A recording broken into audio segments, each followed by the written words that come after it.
but the industry wasn't ready to hear from me. And being violent about what you have to say doesn't always work.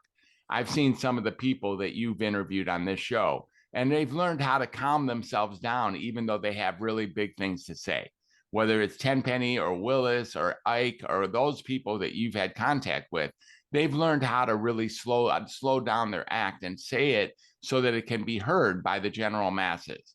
I too had to go through that phase where I could speak honestly about what I'm saying here in the world of mental health and in the world of the treatment and the diagnosis actually working to perpetuate itself rather than cause any cure. And this is where I'm at now.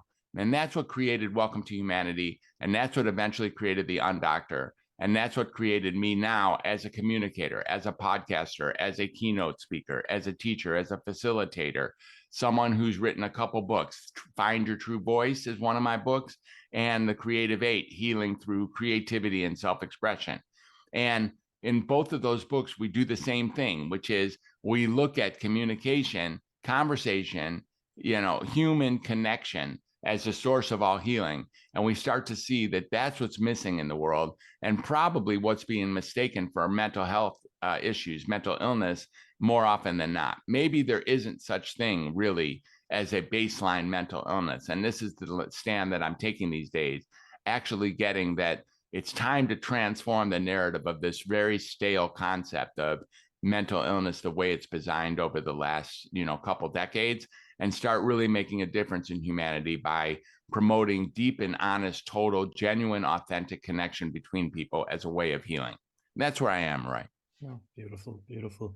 And when you're talking to kind of fellow doctors and, like you mentioned, the people maybe on Prozac or whatever, but you started off on a certain level and they were cured.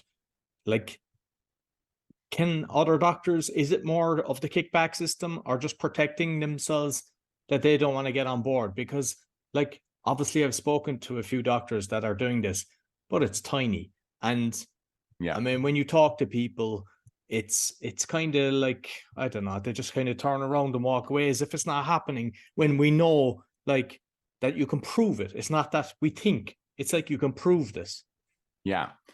I don't know if they're protecting themselves. Look, we were taught a certain way. These are good people. Doctors, tend to be very good people. That's how they got into medical school. They convinced people that they were good people and they were out to heal and out to make a difference, a positive difference in the world, and projected themselves and promoted themselves as somebody who cared about humanity. And these same people are the ones who are still doctors. So I don't want to put down my colleagues in any way for, by diminishing the impact that they could or should be making.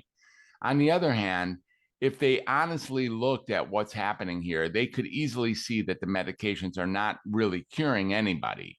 They're not healing anybody, but they're not promoted to heal.